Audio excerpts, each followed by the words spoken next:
SBI online class 8 third language Hindi part 3। आज हम लोग पढ़ेंगे स्वामी विवेकानंद जी के विषय में आज हम लोग पढ़ेंगे। कोलकाता के शिमला मोहल्ले में ख्याति प्राप्त वकील थे। ख्याति का अर्थ है प्रसिद्ध और उनका नाम था विश्वनाथ दत्ता। 12 फरवरी 1863 ईस्वी को उनकी पत्नी भुवनेश्वरी देवी ने एक पुत्र को जन्म दिया। शिशु हष्ट पुष्ट था। शिशु के जन्म लेने से दत्ता परिवार बहुत खुश हुआ था। सभी लोगों ने उसका नाम नरेन रखा और यही बालक बाद में स्वामी विवेकानंद नाम से प्रसिद्ध हुआ। वह बालक शरीर और मस्तिष्क दोनों से ही ताकतवर था। उसे विद्यालय में नरेंद्रनाथ दत्ता नाम मिला। उनके मित्र उसे नरेन कहकर पुकारते थे। नरेन नियमित रूप से व्यायाम, तैराकी, खेलकूद और निशानेबाजी में रुचि रखता था। वह भूत प्रेत को नहीं मानता था। अगर कोई उसको डराता भी तो वह कभी भी डरता नहीं था। जो बात सही होती वह उसको ही स्वीकार करता था। गलत बात को कभी विश्वास नहीं करता था। नरेन ने बचपन में ही रामायण और महाभारत की अनेक कथाएं याद कर ली थी। स्कॉटिश चर्च कॉलेज से नरेंद्रनाथ दत्ता ने BA की परीक्षा उत्तीर्ण की। भाषा, गणित, विज्ञान और दर्शन जैसे विषयों की उसे अच्छी जानकारी थी।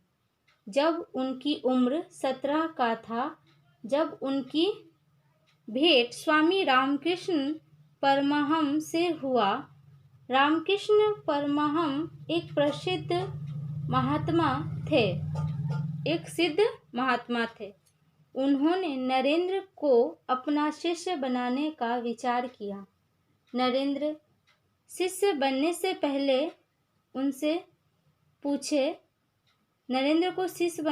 पहले वे पूछे कि क्या आपने ईश्वर को देखा है?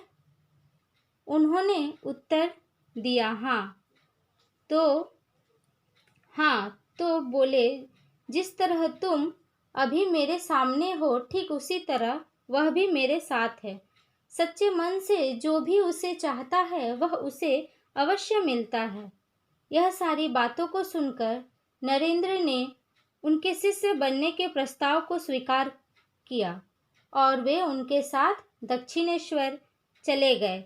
दक्षिणेश्वर में स्थित मंदिर और मां काली के परम भक्त रामकृष्ण की भक्ति का प्रभाव नरेंद्र पर पड़ा। भक्ति भाव में वे भी लीन हो गए। पति के देहांत के बाद परिवार का भरण पोषण की जिम्मेदारी आ गई, इसलिए उन्हें जीवन बिताने के लिए छोटा मोटा काम भी करना पड़ा।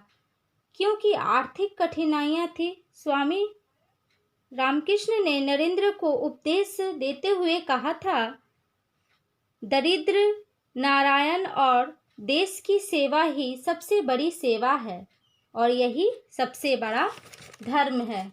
तभी उनकी उम्र 23 वर्ष की थी जब उनके गुरु रामकृष्ण जी का स्वर्गवास हो गया।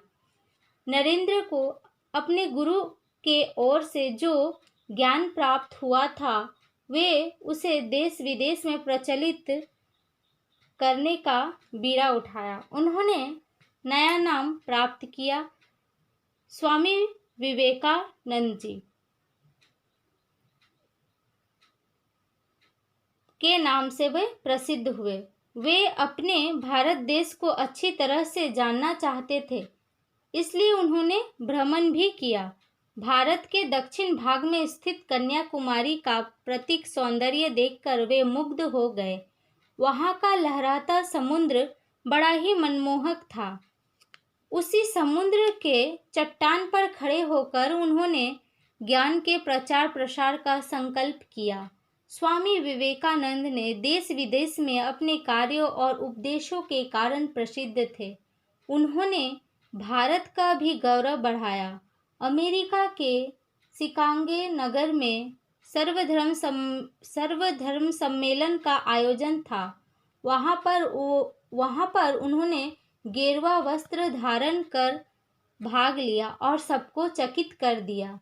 अमेरिका के बाद वे इंग्लैंड गए। भारतीय धर्म का उन्होंने प्रचार किया।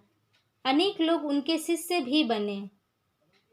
आयरलैंड देश की महिला मार्गरेट नोबल भी उनकी शिष्यत्व स्वीकार किया और भारत आकर अपना नाम सिस्टर निवेदिता रखा और वे अपने गुरु के आदेशों पर चलती हुई वे दीनजनों की सेवा में लगी रही। विवेकानंद ने कोलकाता के पास बेलूर मठ की स्थापना की। दीन दुखी जनों की सेवा का उद्देश्य लेकर उन्होंने रामकृष्ण मिशन नाम की संस्था का संचालन किया। उनके द्वारा की गई सेवा से सारा संसार लाभान्वित है। देश सेवक, दिनहितकारी सन्यासी स्वामी विवेकानंद 4 जुलाई 1902 ईस्वी को शरीर त्याग दिए, यानी उनकी मृत्यु हो गई। वे तो चले गए, लेकिन उनकी विचार और उनके उपदेश को सदैव मानवता की सेवा में लगे रहने की प्रेरणा देती रही। इस चैप्टर में हम लोग स्वामी विवेकानंद जी के बारे में पढ़ें, उनके बारे में जानें। बच्चों, इस चैप्टर को एक बार आप लोग भी पढ़ें और समझें।